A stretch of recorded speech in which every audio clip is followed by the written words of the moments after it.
Omar, you're a Europa League connoisseur. I'll go ahead and let you take the lead on this one. What the fuck, man? That's so fucked. just cause Barcelona's in Europa League, I'm a king of your. Oh, fuck you. Okay. Anyway, our first matchup that we have. All right, guys, welcome back to Top Corner Podcast with Juan and Omar. Today is March 7th, and we are back for another round of our Champions League edition here at the pod. And we have a lot of stuff going on. There was a lot of crazy games over the weekend. We had, of course, the 7-0 that happened between Liverpool and Manchester United. Arsenal came back from a 2-0 deficit versus Bournemouth. Brighton also put on a beating on West Ham. Man City won. What else is new? And yeah, Chelsea finally scored a goal. That's news today. I don't know how long it's been since Chelsea has scored a goal. I think it was like spider webs all up in their nets from how long it's been. And over in Spain, Barcelona are taking even more of a lead now after they won in Madrid, tied. In Italy, nothing much has changed. And for the Bundesliga, Omar, you're a Bundesliga expert. What's going on over there? Well, it's taking a little bit of a churn with Union Berlin. They kind of a little hiccups here and there for them, but I think still at the top is Bayern Munich, tied with Borussia Dortmund on 49 points each. Union Berlin with 2 draws and a loss in the last 3 games. They're falling 5 points behind. Leipzig and Freiburg tied for 4th, 7 points behind the top 2. So it's separating the gaps a little bit. It's so interesting, and anything can happen. The season's been really weird. Bayern is kind of hitting a little bit of a better stride as of recently, but that recent loss that they still had is still kind of hindering them as Dortmund continue in form, winning all their games this year in 2023. So they're hot. They're feeling themselves. Yeah, dude, we thought Union Berlin would probably be the surprise. We wanted them to be the surprise since they're the newer team to the conversation. But obviously, like Borussia Dortmund is just an incredible run. And we also have some news. Omar has most of the news for us this week. Omar, what do you have? So starting out, today's report this morning around 10 a.m. our time, the Spanish justice are continuing Barcelona taking the court on charges of continuous corruption. We all know the situation of Barcelona, debt FC, whatever, all that stuff. So it's been kind of painful as a Barcelona fan. We have no money. We have to sell 180 million euros worth of players to even buy anyone this summer. So definitely fire sale probably incoming if we decide that we want people. But they're just looking to the court continuing to look into it from 2001 to 2017. Just corruption as always in big corporations, and Barcelona still having their troubles. In other news, we continue with Toni Kroos in the same league. He came out saying that he hates the collar on the Real Madrid jersey. And we were talking about a little bit before the podcast that sometimes these colors are super iconic, as we were thinking about the old Man United jerseys where Eric Cantona was still there, the 2012 Real Madrid team. How do you feel about Toni Kroos saying that? He's just saying it for preference. I feel it from a player's perspective. Every time the collared shirts come out, I always get them, the collared jerseys, because they just look better when you just wear them out. But from a player's perspective, yeah, like I understand. I still think that like the collars are still made for performance, and they don't get that annoying. But I mean, I guess when you're competing at that high level, it can get annoying. I personally think it's iconic. I think England back in the David Beckham days, also their national team kit also had a collar. So yeah, dude, it is what it is. Toni Kroos hasn't had the best year this season, and if it has, the collars have affected him to the point where he's had a down year. I mean, that's crazy, but hopefully, and that's the case. They take him into consideration.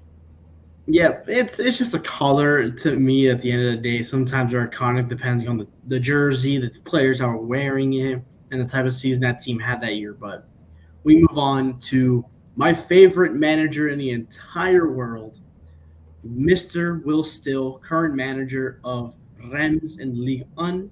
He was a football manager, video game connoisseur. He played the game for a lot of his life. And now, as a manager for Rennes in Ligue 1, he has 18-game unbeaten streak currently held on in all competition. This guy's 30 years old, the youngest manager in any of the top five leagues, and Rennes is paying a 22K fine every time he manages a game because he doesn't have his pro license for UEFA. Currently, Rennes 8th place, 9 wins, 13 draws, and a measly 4 losses only. That is one more loss than what RC Lens and PSG have right now this season.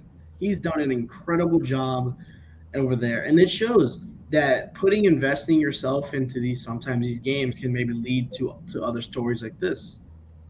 Yeah, I mean, please say that with like a grain of salt because we don't want people to like everybody to like drop their shit and just like I'm gonna just put everything on Football Manager. Uh, this is the one in a million, right? Uh, and I'm pretty sure this guy has had some type of has he had any type of coaching experience like before at any level before this? He was an assistant at a smaller club named Liers, and he started there in 2017 to 2018. When it was an assistant at Beerschot from 2018 to 2021, became the lead manager there in 2021. Left for Reims as an assistant for 2021. After that, went to Standard Liège as an assistant from 2021 to 2022, got called back to Reims in 2022 as now he's the manager there. So he does have experience. Only 5 years, and he's at the top, one of the top teams, top level leagues in the world. Yeah, If you call an Uber Eats league or whatever, Farmers, whatever, it's still a top 5 league in the world. yeah, the guy obviously knows his shit, but like we saw, he's not coming out of the blue and just like, oh, I was just on Football Manager and now I'm coaching at the top level. I'm pretty sure he was involved with like the game and that has some influence, but also probably being an assistant at a smaller club and everything and making his way up, and him probably just being incredibly talented is what boosted him throughout like those 5 years to get to where he is now. So just remarkable stuff, and yeah, dude, shout out to him.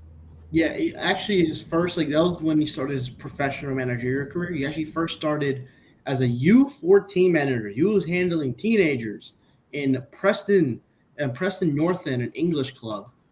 Um, so he got to start there, and he's found his way up. He's slot through the ranks, assistant, scout. I'm sure he's done it all as a guy. And now he's 30 years old, 2023 with Rennes, and he's having a good time.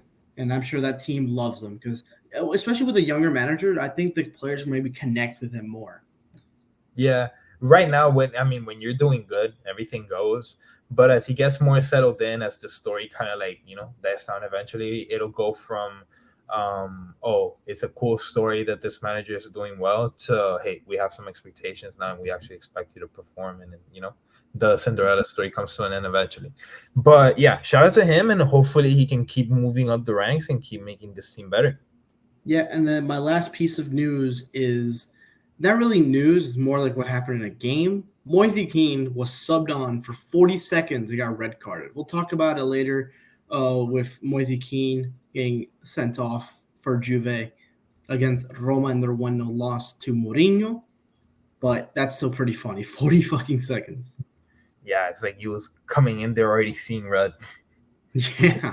Like It on a reminds me of wild play too. yeah, it reminds me when Steven Gerrard got subbed on after like 20 seconds for Liverpool, and he like stepped on a Man United player. He got sent off too. Yeah, crazy, bro. Like sometimes these guys are. Sometimes you're just not having a bad. You're having a bad day. You go in there and it's like that's the last straw, and you just go crazy. Yeah, it's like But your team's losing. You want to do the most, and you just get sent off, or you hurt the team more. yeah, for real. Then you just feel like an asshole. But all right, let's go ahead and get into the games. Where should we start? We have Premier League, we have Spain, we have Serie A. Where do you want to start? I think we got to start with the elephant in the room in the Premier League. All right. And I think you got to start off like this. Yeah, yeah. 7-0 Liverpool to Man United, giving Man United the worst loss in club history. I know both of us, we agreed to watch this game and to kind of be very biased to one side. You gave me the Liverpool side, and I ran with that shit. Yeah, bro, it was bad. I came into this thinking it was going to be a really close game. Liverpool, they've been very consistent, and they're by far not in their best form yet. And Man United, they were just on a streak. Like they were just a buzzsaw, coming off a Carabao Cup win, coming up a win versus West Ham 3-1, coming off a big win versus Barcelona into the Europa League, to get on to the next round. I mean, Manchester United were just on a different level, and they come in here, and from the get go, it's like they couldn't get out of their own half, and they held on and held on and held on as much as he could. And then Cody Gakpo gets through at the 43rd minute from a beautiful ball. I forgot who it was.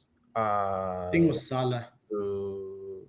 For this one, the first goal, yeah, by Gakpo. It was assisted by Andrew Robertson. Robertson. It was a beautiful pass. Gakpo gets it on the left side. He cuts inside and just puts it in the bottom right corner. They had really couldn't do anything. And from there, we're going, guys. I want you to understand this. We're going into the half 1-0 deficit. I'm feeling good. I got to bet on Man United. I got to bet on Rashford to score. I'm saying in the group chat, hey guys, Eric Ten Hag is just going to talk to the boys. He's going to chalk them up. They came back versus Barcelona. They've come back before. Like the team is built for this. So I feel good about it. I mean, this is Liverpool. Come on. So yeah, I just thought Manchester United were going to come in and do their best Real Madrid impression. And I mean, from the second half, bro, I'll just let you take it off from there. 2 minutes right after halftime. Eric Ten Hag always has a plan, man. You know, always has a plan. Then he planned for Harvey Elliott to pick up the ball on the wing, send a rocket of a cross right into Darwin Nunez's head, who heads it home for 2-0. Darwin Nunez, we got to talk about him. He's finding himself some good form and scoring plenty of goals now, as we've all shit talked him, saying the worst signing in the Premier League history, all this bullshit. He's finding his form. And in 3 minutes after that, Cody Gakpo finds a way in again. Salah breaks Lisandro Martinez's ankles. That man was playing Twister on the floor. Men did not know where he was. And then Gakpo gets the ball off of Salah after a nice little pass, and he flips it over to Gea. 3-0 after 5 minutes after halftime. Yeah, bro. It was bad. And from there, like Man United couldn't recover. I remember at one point, at this point, it's 3-0. Eric Ten Hag makes his changes at the 58th minute. Garnacho comes in, McTominay comes in, and I mean at this point I think the game is already like pretty much liquidated. But like Liverpool and Georgian Club and Salah and the boys, like they wanted blood. At the 66th minute, I remember we were on off us. It came off a set piece kind of, but Salah ended up getting loose and getting that ball right in front of the goal. They really couldn't do anything, and Salah just rocketed in and it bounced off the crossbar in.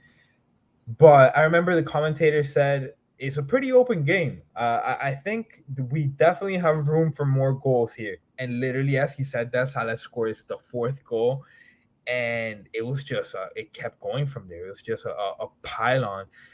Salah goes in for a 6-0, and Roberto Firmino, like when he came in, the commentator was like, "Oh, it would be nice if he gets his goal." And in the 88th minute, he goes in and puts it past De Gea to make it 7-0. I mean, brutal stuff, man. Yeah. And then, as well as Firmino getting that goal, he was announced that he was not going to be coming back to Liverpool after the next season. So it was great to see him get a goal, the standing ovation from Anfield, And as well as Salah, big news for him. He's now the all-time leading goal scorer in the Premier League for Liverpool, passing Robbie Fowler. So congrats to him, the Egyptian king of Liverpool. Absolute. And he had a beautiful goal. A nice little volley to make it 4-0 was absolutely stunning. 7-0. I'm surprised that you didn't shit on Alessandro Martinez more. Yeah, I Uh, gave you a full lane for it. well, okay, so this is the thing. In that goal, I mean, we already know which one I'm talking about. Like Salah in that assist, like he just leaves Licha completely in the dirt. There's been so many memes because they cut the frame exactly where Salah's like mid dribble, and Lisandro's literally turned completely the other way. And like in the frame, it looks like he's just running the other way, bro. Like he's lost. And there's been so many memes Yeah, about I that. posted as many as I could. I just there's just many more just coming in, coming in. But talking about Salah, 90 minutes played versus United, 2 goals, 2 assists, 3 shots attempted, 3 key passes, 2 out of 3 long balls completed, 8 out of 12 ground duels won, 1 tackle won, a 9.8 rating, and man of the match, the king of Liverpool. Yeah, the man showed up when the game was already liquidated, but he did his thing. I want to talk really quickly. I've seen some videos about him. I'm definitely not the first one to bring it up, but I think we all have to bring it up. Bruno Fernandez, bro. Bruno is a trip, and he's a case right now. Uh, Probably the biggest crybaby in the Premier League, probably in all of European competition right now. He was just throwing a tantrum. He pushed the ref. He was just being a little bitch. And when he's one of those players that when everything's going good for him, he's all smiles, and then when things are going not going his way, he's just a little bitch about it. So some people are going as far as like, oh, like this is not a Man United player, this and that. I feel like he's still world class, but bro, the character, like we have to fix that, especially when I'm not just calling out any player. This is the captain of Manchester United. Besides Rashford being on that crazy goal run that he was after the World Cup and Ronaldo left, Bruno was the face of the club. So he has to do better and start working on that character, man. Because when you're the captain and you can't bring your teammates up, especially when you're down, like when you're 1-0 down at the half, that's when you have to get involved and talk to your teammates and like really be that motivational guy that you have to move the needle, like you have the Karim Benzema's in Madrid. Like we've seen so many clips from this year, last year, ever since Ronaldo left, where Benzema took that leader role. And always, Madrid is down. Benzema's there talking up his guys, not giving up. Hey, we still have a chance. Hey, like don't give up. Keep giving it your best. And shit like that goes a long way with like things like that. We a lot of people is like, oh, Ancelotti raised his eyebrow, and a part of it is like, yeah, it's a meme, but the meme of that is that Ancelotti doesn't really do shit. Like the players are the ones making this shit happen. And Ancelotti's still a great coach, but yeah, dude, I just needed to give my rant about Bruno. I don't know what you think about it, but he's just being a little bitch lately. Yeah, I definitely called him out for some of the dives, like absolutely shameless. Definitely the rattiest player in the Premier League right now. Maybe even the world, if you really think about it. I can't really think of other players like that. Maybe a little bit of Neymar, he does it a lot. Um, Rafinha likes to do it a lot too. I think maybe just that Brazilian Portuguese thing. Just except Ronaldo. Ronaldo just gets fucking pummeled. Yeah, bro.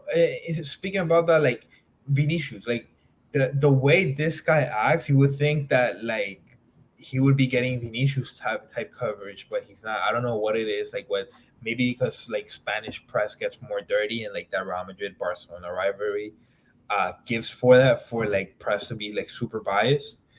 But bro, if there's a player that needs to be called out for being provoking and then just uh hard to deal with on all ends for the refs, for opposing players, for teammates, it's Bruno, bro. Like Yeah, definitely, bro. Gotta I get that. saw I saw after the game there was like a 5 minute compilation of all his crying from just the game alone against Liverpool. Pretty insane. But Yeah. yeah, We'll try to keep all the rest of the breakdowns concise and short. It's just we have to just go in depth about Liverpool Man United. There's just too much to just not talk about. But we'll talk about next. Man City taking care of business against Newcastle. Phil Foden goal and Bernardo Silva with the two goals there, 2-0. Did you get to watch this game a little bit? Yeah, so I woke up early on this one. For us here in America, it's really a meme because like sometimes we're waking up, we're getting the crust out of our eye, and the commentators already like screaming goal. But it's always nice, like you get up, you're making your coffee, you're watching some football.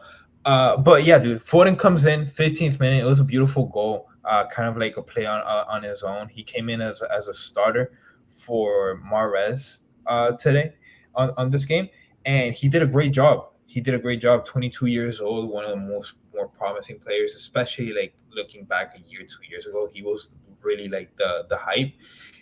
He put on a great performance overall. He had three total shots, 2 out of 2 shots on target, 1 goal, 1 chance created, 23 out of 24 passing, and just pretty much all over the field. 5 out of 6 successful dribbles, which is the most in the game. And then he was also the most accurate passer with those 23 out of 24 passes. And then Kevin De Bruyne, he ended up getting subbed off in the 65th minute. He hasn't been playing his best football lately, and it worries me, especially for if Man City plan to make a deep run at the Champions League. They struggled versus Leipzig, and Pep talked about in the game after. It's like, hey, like Leipzig is a good team. Like we shouldn't be getting criticized like this.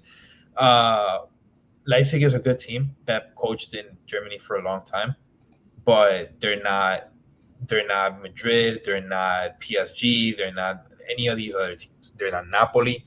So I think Kevin De Bruyne is a big chunk of the Kevin De Bruyne that we know and love. He's missing, and Man City needs him to come back in order to give this team a chance.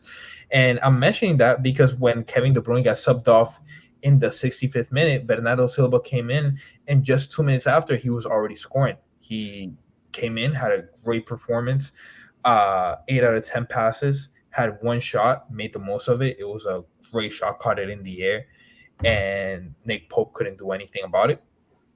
And Man City just took care of business. Newcastle has some chances. I want to talk really quickly about this man. Where are you? I have to talk about you. Joe Ellington. Oh my goodness. So the game was down 1-0, and there was a cross that came in for Joe Ellington, literally at his feet. Omar, like I won't forget. It touches his foot. It literally touches his foot. All he had to do is just literally move his foot forward a millimeter more, and it's just like touches his foot, it just like slips by.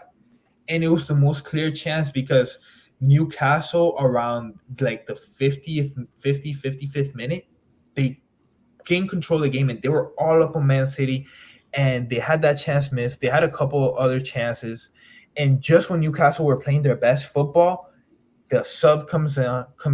Bernardo Silva finds that attack, and one of the first attacks that Man City had it gotten in like the last like 10 minutes in that game, and they just boom score, game liquidated. Yeah, Newcastle have been on a different slide. They started out really hot this season, and there's 7 Premier League games that they've played in 2023. They have only won one of them. The rest have been draws and losses. So too many drop points. We bagged Newcastle as a dark horse title contender for a little bit, but now they've completely fallen off from anywhere close to that. Now down to 6th place. Remember they were in 3rd place, holding strong right behind them. Now they're a whole 22 points behind Arsenal and another 17 behind Man City. Just And completely just fallen off. yeah, just another thing about Newcastle. Started in the league. It started. We get back from the World Cup and we start coming to Premier League again. We start talking about Newcastle, one of the hottest teams in the league. Ronaldo possibly signing with Newcastle if they make a Champions League run, and we're like, oh, I mean, Newcastle, the form that they're in, that's easy. Like, and we'll probably see Ronaldo back in playing European football. They fall off of that. Then the talk becomes Newcastle probably they want to keep doing good in the Carabao Cup and make a run at the Champions League still if they can make a run for the title. They can't do that. They keep falling off. Then the talk becomes Newcastle, great defensive team. They struggle to score a little bit. If they they probably have to make a decision if they want to go all in on making the Champions League or making a run at the Carabao Cup. They keep falling off in the league. They keep winning games they keep advancing in the Carabao Cup. Then the talk becomes Newcastle. Hey, they probably can't make a run for the Champions League, so they should go all in on the Carabao Cup, bring a title home, first title in 67 years. What happens? They go into the Carabao Cup final. They do nothing versus Man United. It was a 2-0 loss, but they might as well lost 4-0 because they never a threat in that game. They fall off completely from Champions League contention, and now we're just left with the probably the off-brand version of Chelsea, a Yeah, defensive team that struggles to score and is falling off its best days. it's just it's sad because we were all like super happy for Newcastle. Like, damn, this team was in relegation battle not too long ago, and now they're up here. They got a good amount of spending going on, but still for the future. We've been saying if they just limited their draws into wins, they would be a little closer. Maybe actually have a firmer hold in the Champions League spots. Currently, still in the Europa League spots, and then Europa Conference League is down to seventh. So, still a lot to play for them. As Man City still trying to chase Arsenal, trying to make it a title fight. They're 5 points behind. All So, right, and then we move on to the next game. I want to talk about this one just really quickly. This team doesn't deserve too much of our time, but they are a in top team in football apparently. So Chelsea, they finally scored a goal. Omar, Chelsea finally scored a goal. Fofana in the 53rd minute in what was kind of an ugly game, really kind of an ugly, boring game. Chelsea doing the typical, not really creating too much of a threat. And Fofana, he was a player that he was getting heated in the game. Like he was really close to like probably like on one of those tackles coming off with a second yellow and getting sent off. He ends up getting the goal, and yeah, dude, just Chelsea get the win, but nothing that convinces me. Honestly, nothing that convinces me. yeah. I really hope Leeds low key get relegated. Like they have too many American like stars and great players on that team that they want to get like sent down and maybe they get sold. Brendan Aronson, very good. Tyler Adams, one of the best box to box midfielders probably in the league. Weston McKinney, he has his moments, but he's also pretty solid. So I hope those guys can maybe go off maybe a little better team, like maybe a better like established mid-table, close to punching into the Premier League spots, into the Champions League, Europa League spots. These guys have talent. They shouldn't be in a team like Leeds that are just struggling as an entire unit. Yeah, dude. Yeah. Hopefully those players, especially those American players, we're gonna see them go to top clubs since we support the US men's national team. Going on to the next game, we have Arsenal versus Bournemouth. I don't know if you got a chance to watch this one, Omar, but this game was crazy, absolutely insane. So, Absolutely electric. bro, it starts off with Philip Billing, 9 seconds in, Omar. This was a design play. It was a design play for sure. And Philip Billing finds himself with a ball right in front of the goal with Arsenal defense that was really just like had got into the box and were just like standing around, just completely cold, not organized at all. I mean, the game just started, and first cross comes in. Philip Billing is there by himself. No one's marking him. Comes in for the easy score, and from there it got sketchy. We're like, oh, like what's Arsenal gonna do? We thought they were gonna come back probably in the first half, but they were struggling. Like Bournemouth, from there they parked the bus, dude, and Arsenal couldn't do anything until halftime.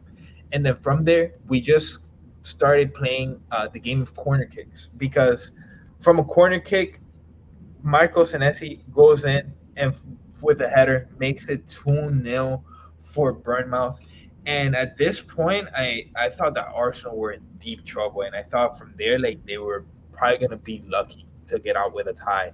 But then from another corner kick, this time Arsenal had a corner, and Thomas Partey finds the ball and he makes it 1-2, and the comeback is on, Omar. Like from there, Emirates was electric because from before when they were down 0-2, it felt like you could hear crickets in there, bro.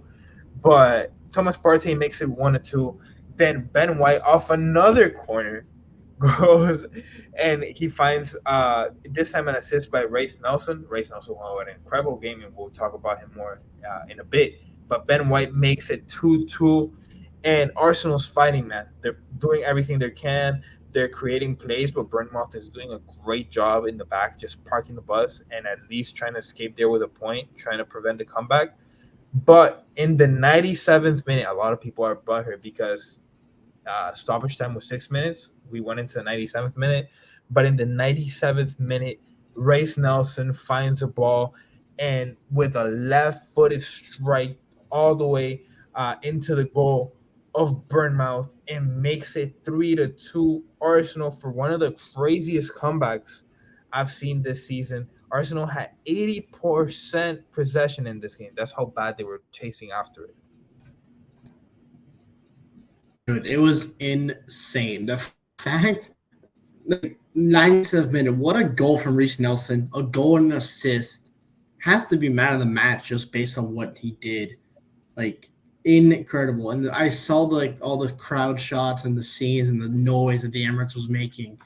Incredible. This is what football is all about. Yeah, dude. The last minute also has 60 seconds and you have to play. It's not over till it's over, man. And that's a beautiful game. Bournemouth came in. They were trying to park the bus, but in the end, good football prevailed. Shout out it's football. Funny. I saw some Arsenal fans like complaining about like, oh, you need a goal and you sub on Ben White and Reece Nelson, and they both score, and Reece Nelson gets an assist. Yeah, and Arsenal fans were also complaining because there was an apparent like clear penalty and a couple handballs and just some fouls that weren't called. But Arsenal been getting fucked over with that a little bit. They ended up getting a ref fired over some controversy with that. So yeah, dude, Arsenal stay winning and they stay atop of the table right now with 63 points. In first place, 5 points ahead of Manchester City with 58 points, and Man United have now fallen well behind, still with 49 points, but that third place is far off from the rest. In other games, we have Wolves that they beat Spurs 1-0. Sorry, takes, but we don't really care about Spurs over here. Southampton, they beat Leicester 1-0. And we had Nottingham Forest versus Everton. Actually, a great game. One game that we had relegation implications. Both of those teams needed to win. And Johnson played an incredible game and single-handedly kept Nottingham Forest in it. In the 19th minute and also in the 77th minute, both times to tie it up, not letting Everton get away with the 3 points. And in the end, Nottingham Forest still in 14th place. They're away from relegation a little bit, but Everton's still deep in relegation spot in the 18th spot with 22 points. Leeds is in front of them with 22 as well, but they're beaten by goal difference. West Ham in front of them by 23 and Leicester in front of them by 24. And yeah, that's pretty much the Premier League. Let's go over to Spain with Barcelona. Omar, check us in with what's happening in La Liga. It was a pretty another stupid game that we score a goal early on in the first half.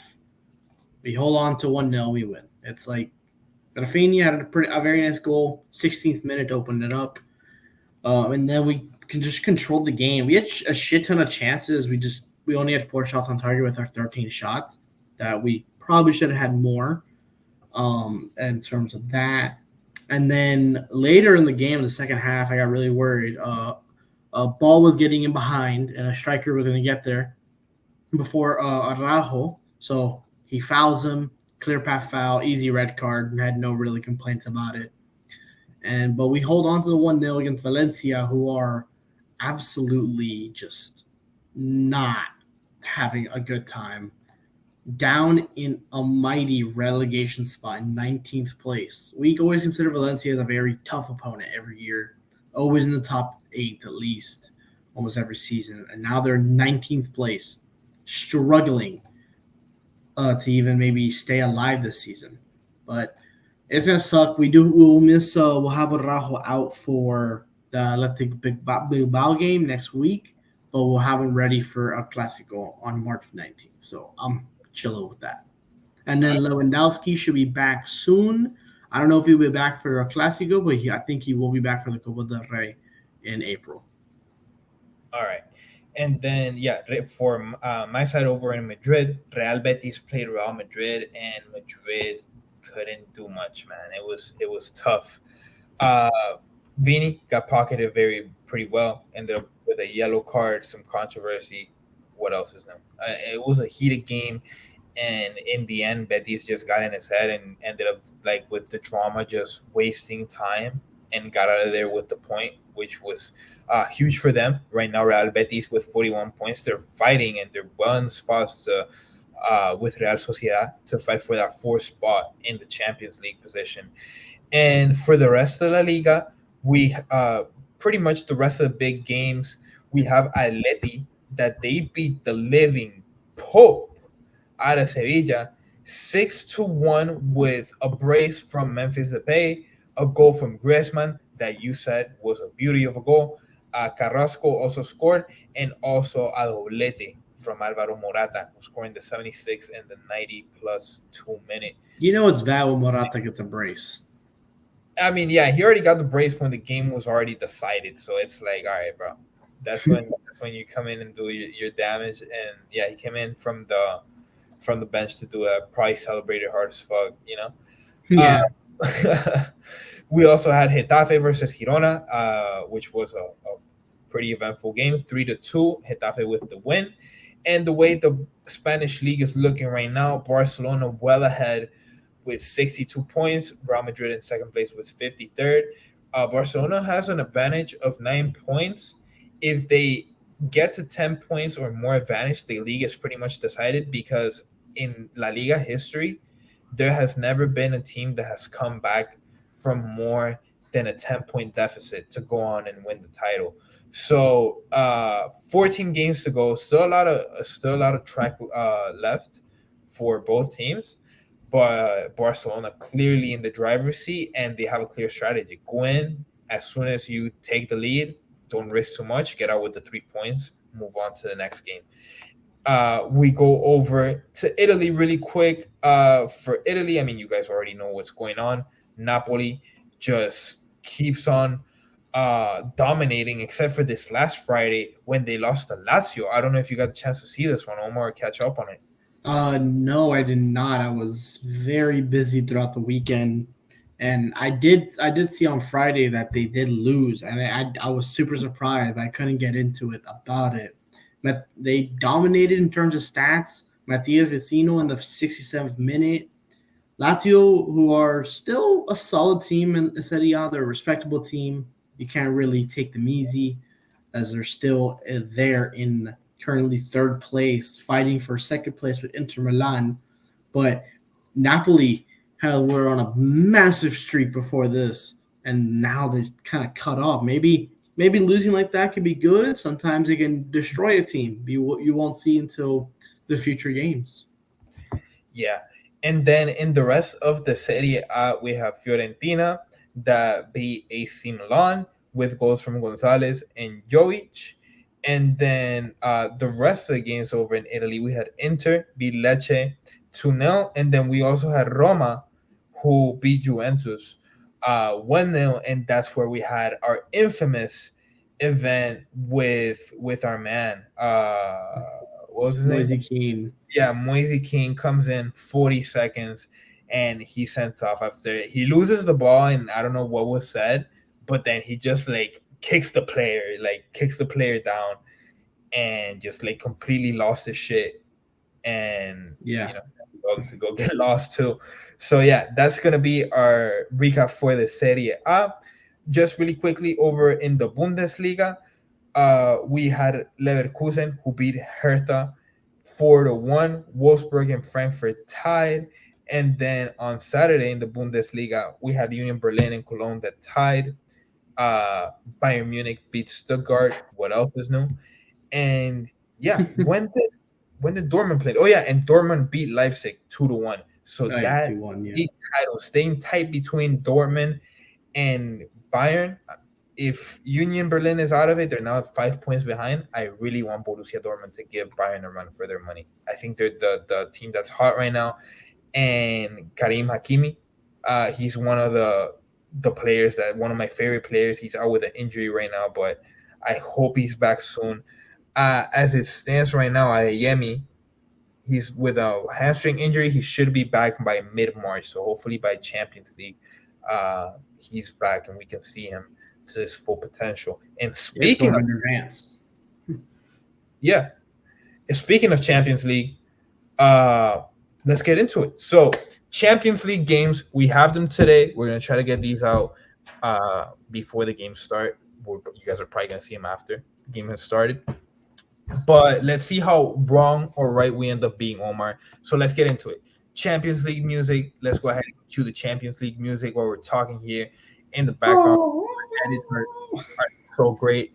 Yeah, we have our Omar being our sound system. So let's start. We're gonna give a little bit of a teaser because we're starting with Benfica versus Club Brugge. I know you guys want to hear Chelsea versus Dortmund, but Benfica versus Club Brugge. Benfica come in right now with a 2-0 lead, playing at home. Club Brugge didn't look too good even when they played at home in that first leg. Uh, what do you think of this one, Omar? How do these clubs Yeah, match? it should be just washed for Club Brugge. They put up a good fight. They tried. I don't really expect much from them today. The game starts here in just under an hour. I think, but yeah, Benfica's gonna just take care of business in my opinion. I would give it like a 2-1 maybe. Could Brugge fight back, but they want to get a goal out of it. So maybe 2-1 finishes 4-1 in aggregate to Benfica.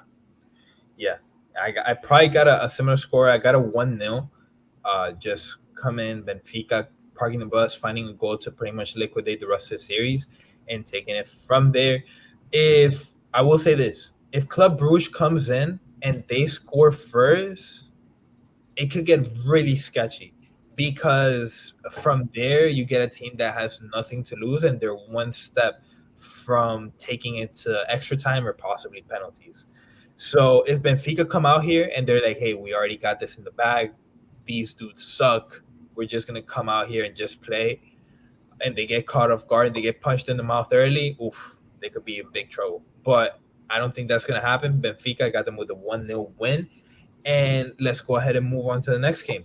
So Chelsea versus Dortmund, Money FC versus Dortmund, Can't Score Goals FC versus Dortmund.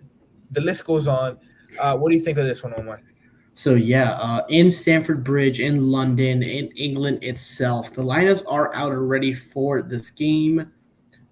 Interesting. So I think they did change it up a little bit, maybe, or they kept the same lineup. Let me just double check.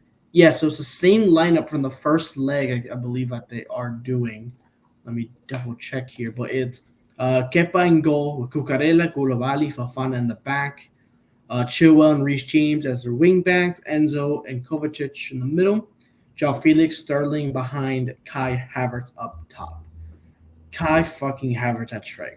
Okay. Why is Aubameyang not playing, bro? Why is he I not? think he's just coming back from being fit too, but I guess they don't want to just send him out there. Or I think he's still injured actually. I know he's been out for a while. He's not on the injury report here. He hasn't been in the injury report for a while. Like, why is he not playing? That's your number 9. They have. I'm looking at this lineup and they don't have a striker. So you're counting on this is what Graham Potter's counting on. He's counting on Raheem Sterling to get loose down the sideline and possibly catch a ball in space, take it all the way, and possibly or Joao Felix on a build up to cut inside and find an angle outside the box and go in with a finesse shot.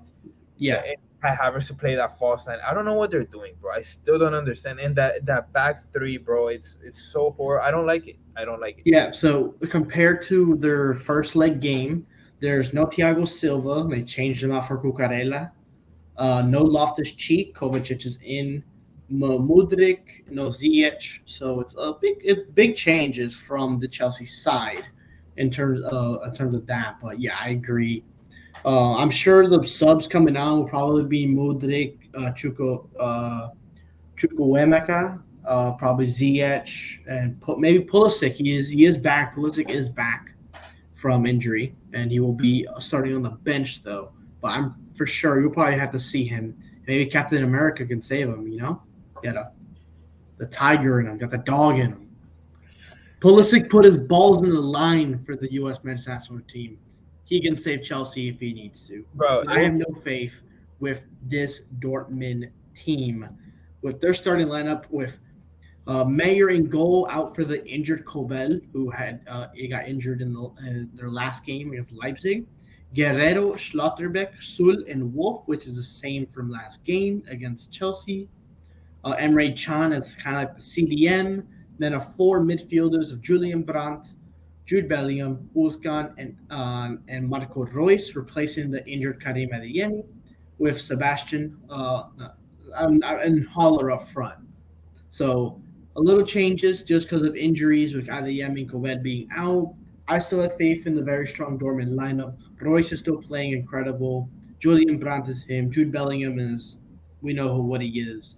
Rafael Guerrero is still whipping in beautiful balls and getting some great assists. And Haller is scoring goals. So I'm going to say away, I'm going to say it's a 1-1 draw and Dortmund advance with a 2-1 aggregate win. Okay, that's a close one. I got Dortmund coming in and winning again. Because it could be a draw. I would give it a 1-1 draw, but who's going to score for Chelsea? I honestly don't know. So I'm going to go with another 1-0 for Borussia Dortmund. I already took them. I have my money on them. Plus 375 for them to win today. And yeah, that's my bet. It would be so ironic though, like you said, if Christian Pulisic does come in and save the day for Chelsea, for an American to come in and save England. Just like always. Yeah, yeah, just America keeping on their foot on England's throat. Just hate to see it. Let's move on to the next one. We have Bayern Munich versus PSG. This is one that you guys are gonna see March 8th. So yeah, Bayern Munich currently with a 1-0 lead on PSG, and they will be playing back in Germany.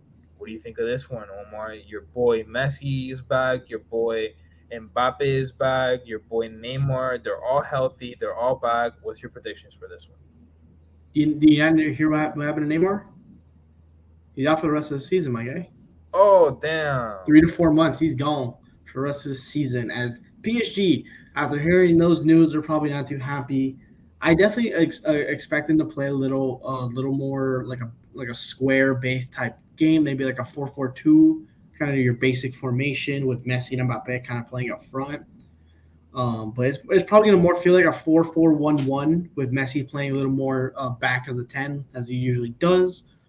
But Bayern really don't have to do much. I feel like if they lock down, if it's of course you have two of the best players currently in the world, or at least one of them is the best player in the world. The other one is a little washed up as of now from his prime years, but they're still animals in their own ways with Mbappe and Messi. And the predicted lineups is looking like Fabian Ruiz, Pereira, Vitinha, and Verratti in the middle. So not really any wingers from there. So playing a little more, probably a narrow formation. And then in the back, Nuno Mendes, Sergio Ramos, Marquinhos, and Mukiele with Donnarumma in goal.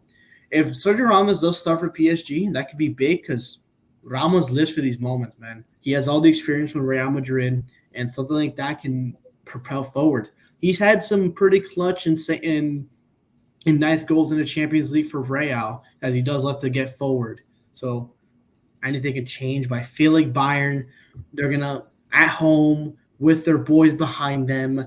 Thomas Muller owns Messi and Barcelona, so I think he's just gonna keep on that. I think Bayern will qualify forward, but I think it won't be as easy as I think. I think it would be. I'm gonna say, damn, this is gonna be a tough game. I'm gonna say 2-1 for Bayern. I think they take care of business. So, Okay, so what everything you guys just heard from Omar is all cap. This man, he's trying to his best to reverse jinx right now, and he's saying all this. He's saying Thomas Mueller owns Messi. He's saying all this shit to reverse jinx. Me too, man. If you see, this is a clear pattern from Omar here. He always bets against the team that he likes when it's game day and he has to pick. I don't know what he gets out of it, but yeah, it a dishonest truth from Omar here. I'm gonna go ahead and keep it balance and not be non-biased because non-biased is what we do here at the Top Corner podcast. So I mean, one thing that Omar did say that was true is that Thomas Mueller does own Messi and Bayern kind of does own Messi, but PSG are coming in, and even though they don't have Neymar, besides Neymar, they're pretty much back out fully healthy. They have three at the back, possibly. And they have Mendes, they have Verratti, they have Vitinha, they have Hakimi, they have Mbappe, they have Messi, they have Ramos, Donnarumma, who not too long ago was argued as one of the best goalkeepers in the league. Ramos not too long ago was one of the best center backs in the league. Hakimi not too long ago, one of the best right backs or full backs in the league.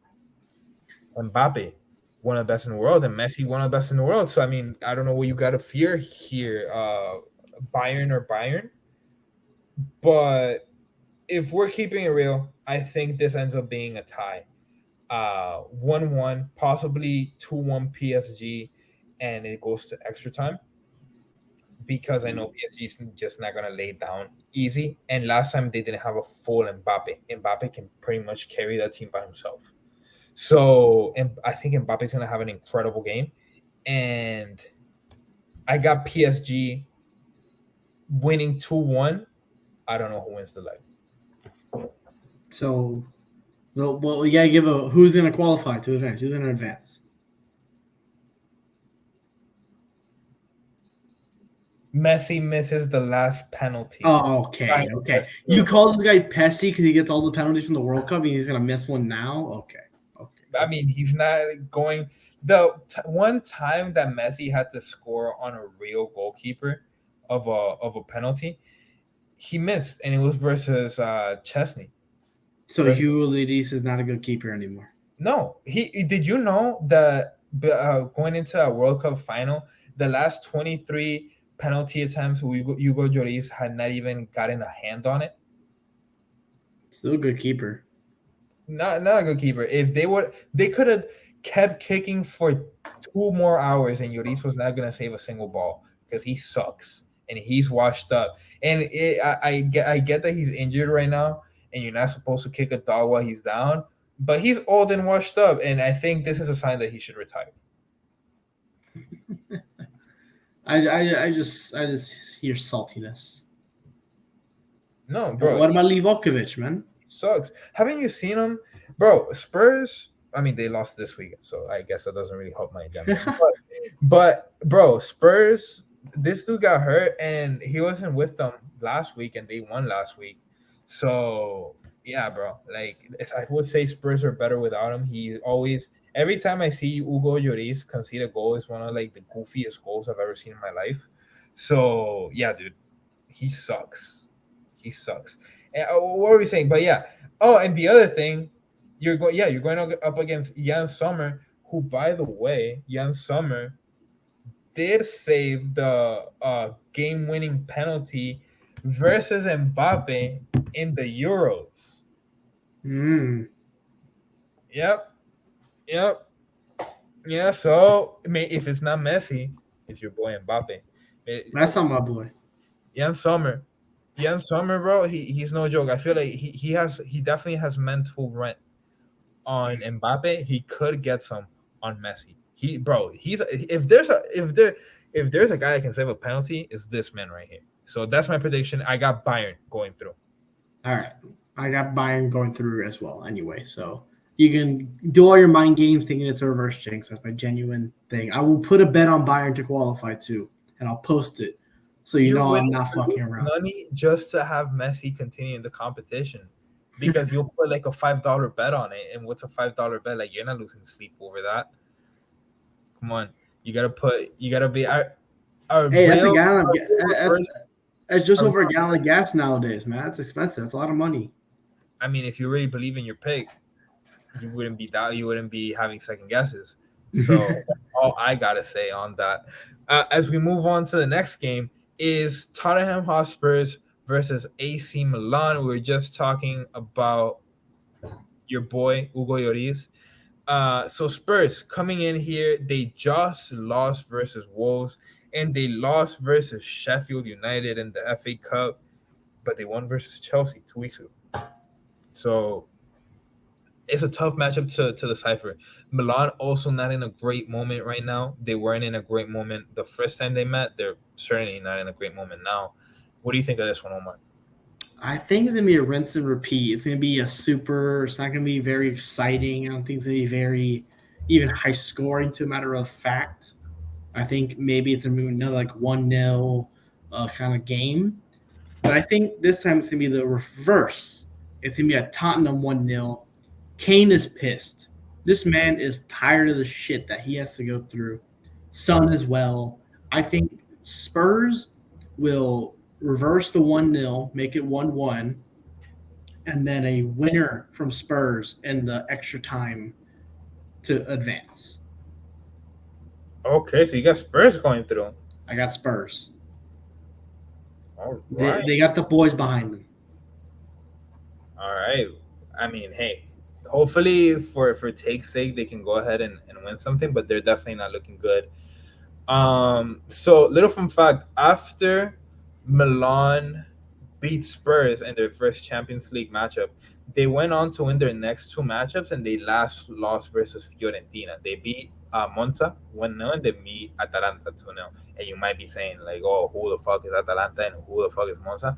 Well, Atalanta, I'll have you know, is currently in sixth place in Serie A with 12 wins, six draws, seven losses. Well, in the mix of European competition, and Monza, they're not too far down in 11th place, only 10 points away from being in European competition as well. So it's not like these guys are just beating relegation teams either. And Spurs got beat by Sheffield United. Who Sheffield United? Are they even in the championship? I think they're No, in the championship. They're not in the championship. in their League One. They are in. Yeah, they're in the championship. Oh, okay. I thought they were League One. So Oh also, wait, that's Grimsby. I got confused with Grimsby. you might see Sheffield United. When was the last time Sheffield United was in the Premier League? They were in it recently, but they got instantly relegated. Yeah, I'll find that. I think it was maybe 2020. Yeah, really? I feel like okay, They were in recently. because I was like, damn, bro, they're about to be in back in it. That's crazy. Um, Yeah, 2020, 2021. They finished bottom. okay, so yeah, that's why I didn't notice, and they just sucked dick the whole season. So yeah, Sheffield United, um, a good team in the championship. Maybe they're a good team. Maybe they're a good team this season. And yeah, they lost versus Wolves. It's a tough one for me, Omar. Um, damn, bro. A couple of weeks ago, I was going off on Stefano Pioli because he doesn't play Rafael Leao. I'll do this. Okay, so look, if Rafael Leao starts, I got Milan winning and going through. If he doesn't start, then I got Spurs winning and going through. I think Leao's first for sure starting. Like the impact he has when that team's the Milan team is very different when Leao plays. Yeah, They have to I start. know, but this fucking guy's an idiot and he doesn't know what he's doing. So, Well, maybe you should play some football managers. Maybe you become the manager of AC Milan so you can fix them. maybe I definitely take this fucking job because holy shit, dude's going bald from all the thinking he does, and all the thinking he does is fucking shit. So, all right, that's our Spurs versus Milan one, and then usually the hype beasts that you guys would listen to, they don't would just end the video here because they just care about the big games. We are football purists, man. Here at the Top Corner Pod, we cover everything. So we have more matches because we head over to Thursday over in the Europa League. I mean, Omar, you're a Europa League connoisseur. I'll go ahead and let you take the lead on this one. What the fuck, man? That's so fucked. just because Barcelona's in Europa League, I'm a king of your. Oh, fuck you. Okay. Anyway, our first matchup that we have on Thursday is our current Premier League leaders, Arsenal, going against I think the current leaders in Portugal. I think it's Sporting. That match is on March 9th, 12:45 p.m. We know Arsenal. They've been great all season, great in most competitions. They just come off a big comeback against Bournemouth. You expect them to take care of business against Sporting. They're playing away though, so that takes advantage. I'm gonna say for the first leg, a 1-1 draw. Okay, there you 1-1 go. draw. I'm really not gonna spend too much time on this one. Like Sporting, they are in fourth place right now in the Portuguese league, with 15 wins, 2 draws, 6 losses. I let's not beat around the bush here. Arsenal are who they are. They're here to prove a point. Mikel Arteta, he's not gonna take this lightly. Like European competition is very serious for him. They are playing away, so it's gonna be a tough match. But I got Arsenal taking a 1-0 win from Yeah, and Sporting. as well as someone who's coming back from injury, Gabriel Jesus is ready to join the squad of Arsenal in the new year. He was injured before the World Cup, missed the World Cup, and now with the team. So more firepower, more depth to the Arsenal attacking lineup, which is that's something very underrated. Is Arsenal's depth. They have a lot of good players that's sitting on their bench that don't see a lot of playing time. And we Yeah, saw one of them, maybe Reece Nelson, something for the future. You never know. yeah, But they're we gonna. will, yeah, but we will move on next to a team that we don't know about much versus another team that we've been following. We're big fans of Union Berlin versus Union Saint Galois. I don't know how to pronounce it. I'm sorry to any fans of the club that is in Belgium that are currently second in the Belgium First Division with 59 points. And what I'm seeing on stats wise, they do have some good goal scorers and some good assisters. Dante Van der Zier and Simon Adingra, currently the top two goal plus assist leaders on the team. And our current assist leader is Teddy Tuma from Malta, a 29-year-old midfielder with 7 assists.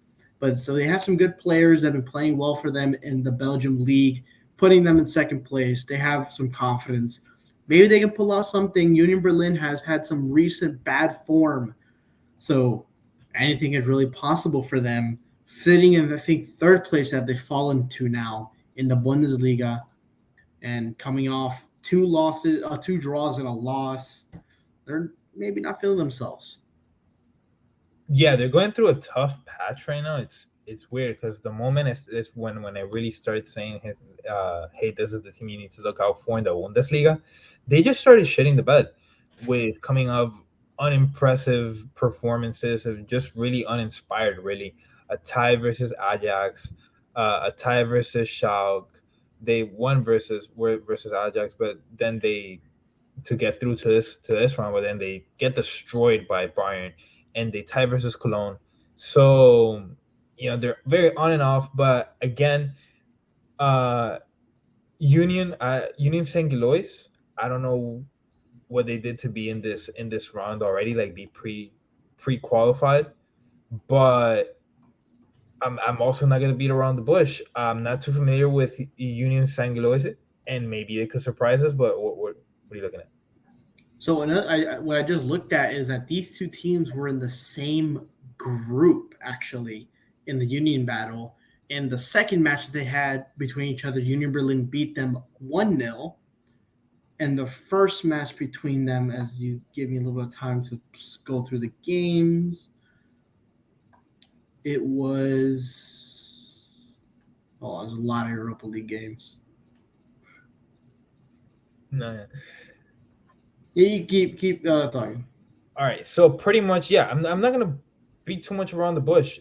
Union took the first game, and honestly, if they took the first game, chances are it was a draw or a win than the other game.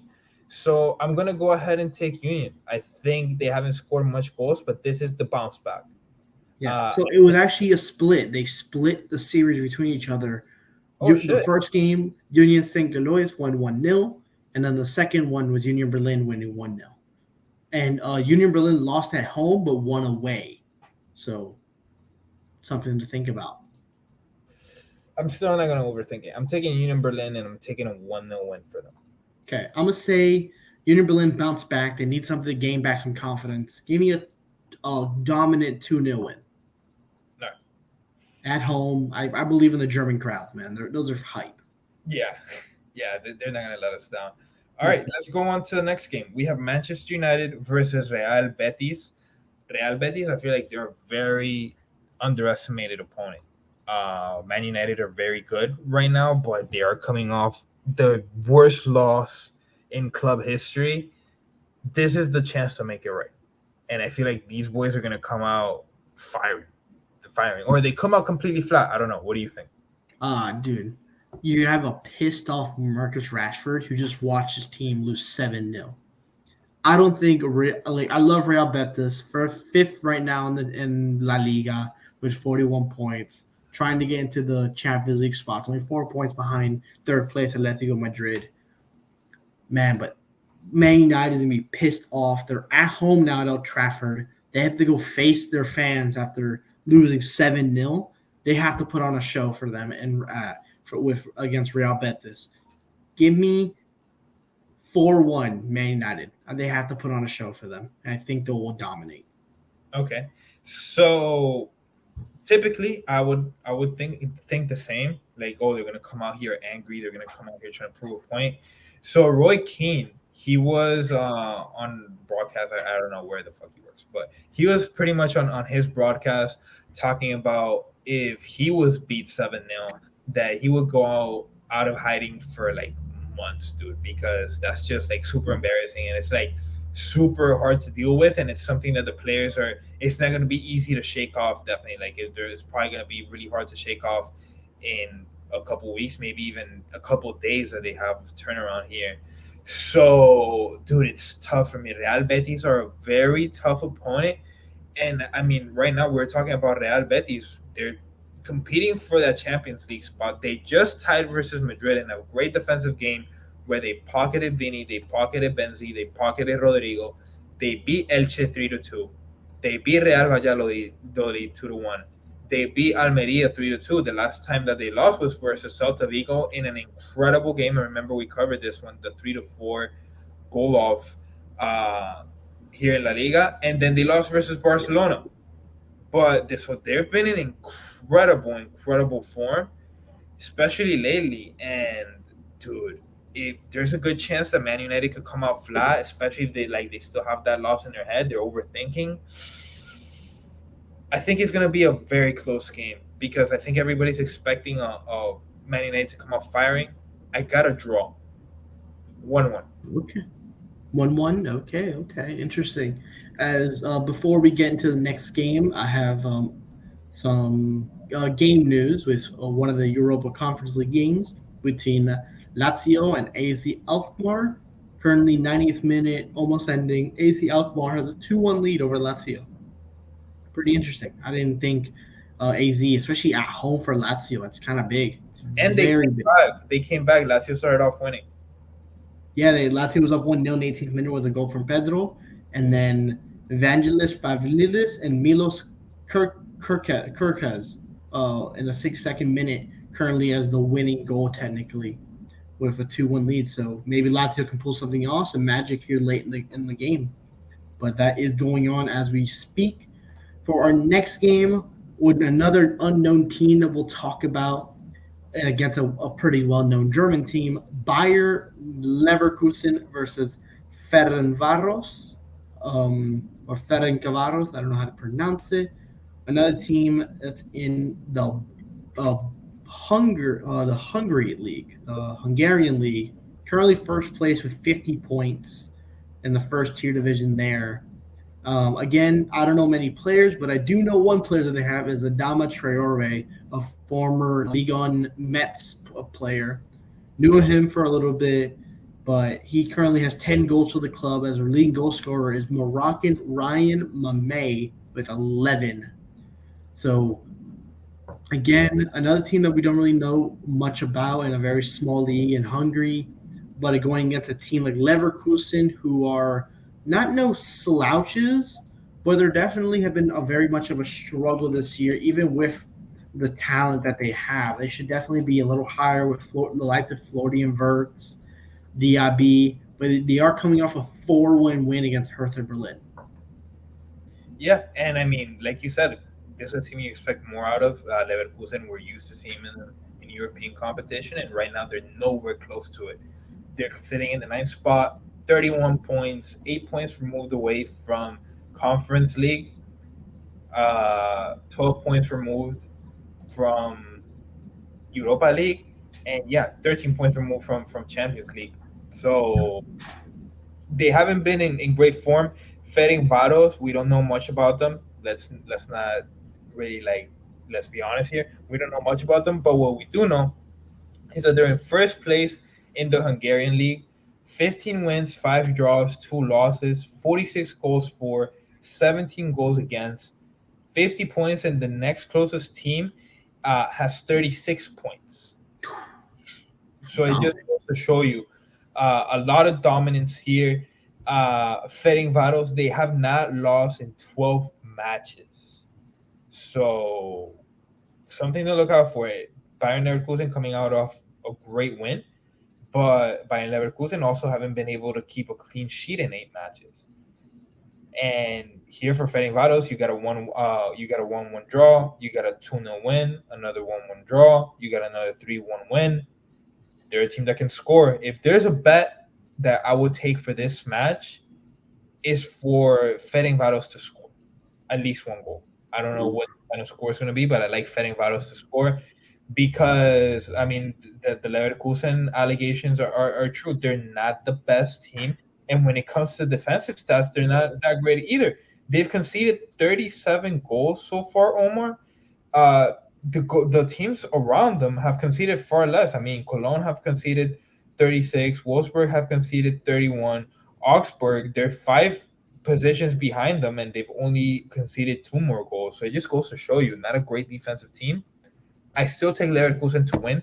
I don't know if they're going to win this leg. I'm going to go ahead and predict the whole leg right now. Yeah. I'm going to go ahead and take Leverkusen to advance. But Fedding Vados are going to score at least 1 goal on Leverkusen. I promise you that. Wow. So actually, for this game, Fedding Vados is heavy underdogs, plus 910 at current money line, and the over under right now is 2.5. So they're expecting goals out of this game. Over 2.5 is minus 160. So they're expecting goals galore out of this game at least. So from this leg alone. What's the over on 1 goal for Fedding Vados? If you could see the team stats. But yeah, dude, it's gonna be a close matchup. I like these matchups because these are books are not doing too much research on Fedding Vados and who they are, how they match up. It's very tough to call. These are teams that don't play each other much. So it could get sketchy. And especially with, let's be real, we all talk about these are professionals, this and that. As humans, you're gonna underestimate an opponent that you think is less and you're not really familiar with. You're just gonna underestimate him. That just goes by nature. So with the flip app, I don't have one just to score 1 goal, but to score more than to go over 1.5 is plus 450. I don't have just 1 goal. Okay, so yeah, the odds are kind of ass. So, but maybe in some other books, if you can get over 1 goal at plus money, take it. I feel like that's free cash. Dude, Leverkusen are gonna concede a goal. I promise. Yeah, maybe even betting anytime goal scorer for one of the strikers, one of the main goal scorers, Adama Traore or Meme. Adama Traore is plus 335 for anytime goal, and Meme. Let me see if that was his first name. They label his first name, Ryan. But yeah, that match is gonna be good. We also have, and then Ryan MMA is plus 335 as well. So that's some pretty good odds there for their top 2 goal scorers. All right. So yeah, I got Leverkusen winning the entire leg. I'm not gonna make a prediction for this match. What do you have on? Yeah, I say Leverkusen will probably advance. They're probably the more superior team. But I think this first game will be close. I think it'll be 2-1. I'm going to say 2-1. Yeah. Okay. All right. I'll tell that result. I'll tell that result. As we move on to the next game, this one is gonna be. I feel like this one's gonna be a great matchup, Omar. Roma versus Real Sociedad. This one has possible classic rivalry potential all over it. Currently, Real Sociedad, they are doing really well in the league. Currently in the fourth spot, 13 wins, 5 draws, 6 losses, 44 points, well in the Champions League contention, right in the mix. And for Roma, as we look at them, we were talking about them like them falling off recently, especially that loss versus Cremonese last week. It was kind of ugly, but they beat Juventus last week, and they're also in fourth place in Serie A, well in the Champions League mix. This is a very even matchup. Who do you like? Yeah, and especially with how Real Sociedad's recent form is gone, they have only one win in their last six matchups, and that was a win against Espanyol against 3-2. So they've kind of fallen off in form. They were like a stronghold in third place for a while, as we talked about, but they've really struggled to keep that up. As Atletico Madrid caught up to them, and now Real Betis is nipping at their heels as well. And yet we shit on Mourinho, we shit on Roma for losing to Cremonese, but they bounced back. They beat Juve. They had the one goal, and then they classic Mourinho. They parked the fucking bus. So they're finding themselves. They're in fourth place for Champions League. So it's gonna be. I think this might be the toughest game probably in this whole leg of games to really predict. Maybe the Juve Freiburg game is another tough one that we'll get into that. But for this game in Roma, in Rome, in the Stadio Olimpico, give me 1-0 Roma. Classic 1-0 for Jose Mourinho led team. Okay. I got a 1-1. Real Sociedad is gonna score first, and then Roma, Paulo Dybala, at the 82nd minute is gonna tie it up. Okay. So take I it definitely to see that. I said 1-0 because what I've seen for Real Sociedad recently, they haven't scored in their last two games against Cadiz and Valencia. And then before that, before the Celta Vigo and Espanyol game, they failed to score against Real and Valladolid. Valladolid. So I'm saying the nil just because of that. all right. Okay, but yeah, I'm still stick with the draw. I like the draw 1-1. Okay. So you're taking the win. I'm taking the draw. And then let's see what other matchup we have here. We covered Leverkusen, we covered Roma, we covered Arsenal, we covered Union Berlin. This one. So Juventus versus Freiburg, the battle of the black and white uniforms. So this one is really interesting. So Juventus, we all know they went through some drama, but they've been doing good. Juventus, they've pretty much put their faith into the Coppa Italia. Right now, they're going to be facing off versus Inter here in the semifinal for the Coppa Italia, and they also have the Europa League since they can't really compete much for the Serie A. Juventus versus Freiburg. I think this is a very close matchup, especially if you guys don't know much about Freiburg. Freiburg currently fifth in the Bundesliga, 12 wins, 6 draws, 5 losses, 42 points, tied with Leipzig, right in that Champions League mix where you want to see teams. And I mean, for Juventus, they're in seventh. They're in seventh place, little bit away from that champions, from that European contention. And yeah, dude, very close matchup in my opinion. You thought Roma versus Real Sociedad was close. This one is really close. What do you think of this one, Omar? Yeah, so it's gonna be tough for this. As you said, Freiburg being in fifth place, Juve in seventh. We've heard all the controversy of the minus 15, but Juve is still a very good team, led by Dusan Vlahovic as their goal scorer. Currently 8 goals in the season. Milik 6 goals, but like this team, their main like playmakers as assists have been Filip Kostic with 7 assists on the season. And I feel like in terms of like the team that they have, I don't see them as good as a team as Freiburg. Freiburg has had a great season. Vincenzo Grifo, 12 goals, 4 assists so far this season for Freiburg. He's had some stunning free kicks as well, some stunning goals. Michael Gregoric, 8 goals in this season with 3 assists. I think they have more power as a attacking force with goals than Juve does. But I think Juve has the better defense. So it's definitely going to come down to whoever can just outwit the other in terms of attacking prowess. So I think it's going to come down to whatever. So Juve is at home. So I'm gonna put down this as a draw at one. No, I'm gonna say it's a 0-0. I think both teams will struggle to score. I'm gonna say a 0-0. I think it will still be a gritty, a good game. Okay, so I disagree here because I actually really like Juventus, what they've been doing. They've had a strong games when it matters. That's why they've been able to make a run in the Coppa Italia. Angel Di Maria has had an insane stretch so far. Vlahovic, their top goal scorer, one of the best forwards right now in Italy. They still have Kostic, they have Rabiot to really like do work in that midfield, take care, really be the bully. They Locatelli, they still have Cuadrado, who can come on and have some gambetta, have some dribbling skills, some speed. So yeah, I like Juventus. I think they're on a great moment right now. They're underestimated, and you know I'm gonna go ahead and take Juventus win the 1-0 win here. Okay, I definitely see that. 1-0 win. And then let's go on to our last two games. We're speed run through this last two because we have to go on and cover these Champions League games, the strength 10 minutes. So we have Sevilla versus Fenerbahce. I don't know much about either team, but in Sevilla, what I've seen from them in La Liga is not good. They are in 17th spot right now, well in that relegation spot. They've lost their last three matches. They got the living pulp beat out of them by Atleti Madrid.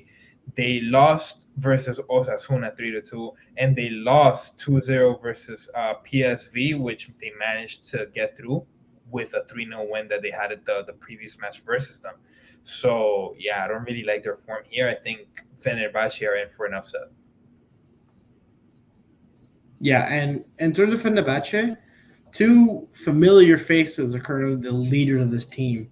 In Enner Valencia, who had a pretty good World Cup for Ecuador, currently having 25 goals and 4 assists in all competitions for Fenerbahce this season.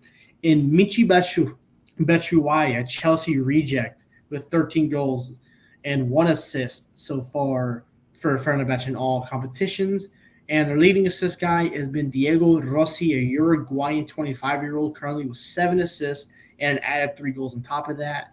They look like they have some solid team. They're currently second place in the Turkish league with 51 points, 16 wins, 3 draws, and 4 losses. And they're coming off a 2-1 win away from home. So they have a chance here. They're not a terribly bad team. They could have qualified for the Champions League, but they lost in the qualifying rounds to Dynamo Kiev. So maybe something from that is hindering them in European competitions. But if Batshuayi and Valencia can do their jobs and Juve and Sevilla, I mean not Juve, Sevilla can't hold them down, then I think Sevilla's gonna be in a whole world of hurt. This game being in Spain, though, I'm gonna say I think this might be a fun one. And Nestle has been pretty good in all competitions as well. I think he has 12 goals in all competitions. So I'm gonna say it's a 2-2. 2-2 draw. I think this one would be a fun one. All right. I mean, I like your optimism. For me, I'm gonna go ahead and I'm picking Fenerbahce with a 1-0 win. Okay. 1-0 win. Keeping it simple. All right, and then let's move on to last but not least, Shakhtar Donetsk versus Feyenoord. I don't know much about these teams, Omar. I'm gonna be honest with you. Besides that, Shakhtar has a lot of legends go through them in the past years, and they did sell Mudrik to Chelsea. I don't know much about this one. It's coin flip for me. Let's go ahead and do a coin flip here live on the podcast. I'm gonna go ahead and say that heads is Shakhtar and tails is Feyenoord, and that's gonna be my pick. The pick is tails. So I'm gonna go ahead Feyenoord to win the first leg. Okay, as you do your coin flip, we do have to talk about Shakhtar a little bit. They're coming off a upset for us. I think we both predicted Rennes to move on from the last round, round 32 for the Europa League, and they were upset on penalties by Shakhtar. They were 3-3 on aggregate after Shakhtar took a 2-1 lead in the first leg, took it to penalties, won it 5-4. So they upset a pretty good French team. And now they're coming in against Feyenoord, and not an impossible opponent, in my opinion. But again, yes, we brought into fact and they lost Mudrik, but they're still moving on in the competition. Their current leader in goals and assists is Orkun Koku and a Javairo Dilorsun with 11 each. And they have they have a pretty good team in terms of Feyenoord, currently first in the Eredivisie and the Dutch league. 16 wins, 7 draws, 1 assist. A lot of draws there on 55 points. They could probably be much more in front in that point, but in that area. But they have a lot of good players here. And Quentin Timber's going to be pretty vital. 21-year-old midfielder. He's been looked at at some pretty big clubs recently. And if he can control the midfield for Feyenoord, I see them having no problems with Shakhtar. As Shakhtar currently, they are second in the Ukrainian Premier League, 11 wins, 3 draws, 1 loss, on a mighty 36 points. And Mudrik was their leading guy in terms of goals and assists, but I think since he's left, it's moved on to Danilo Sikan, the Ukrainian 21-year-old forward, as well with 8 goals only.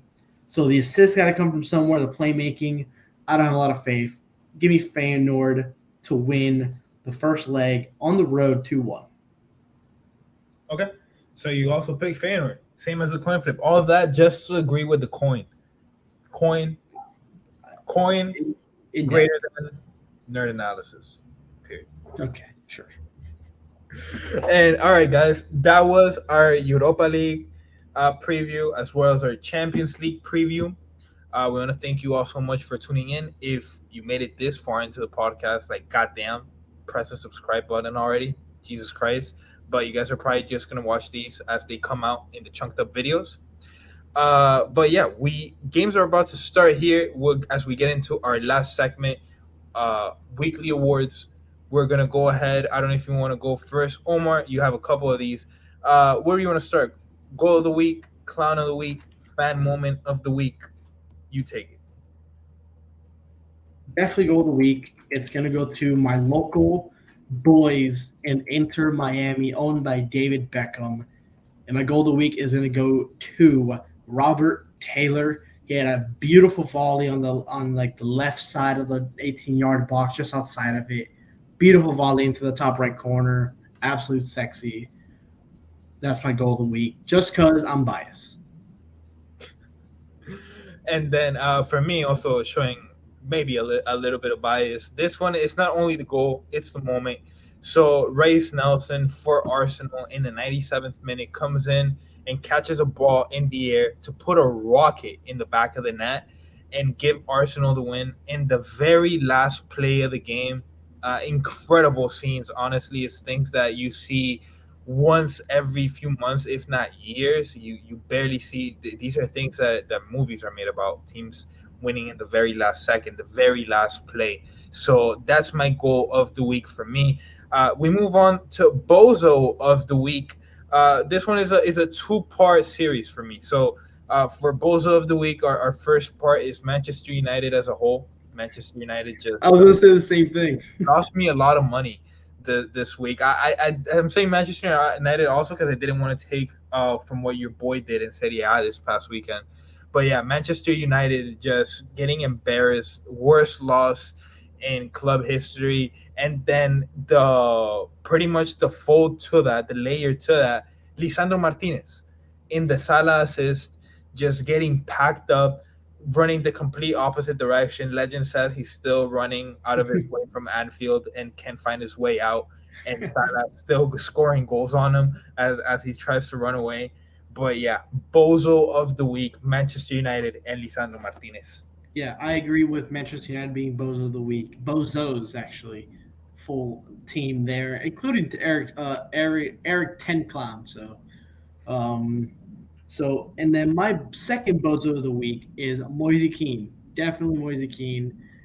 40 seconds, man. And my favorite part in the highlights, if you want to watch it, literally after it shows he kicked the guy, you can see his manager, who's Italian, just go, "What the fuck were you doing?"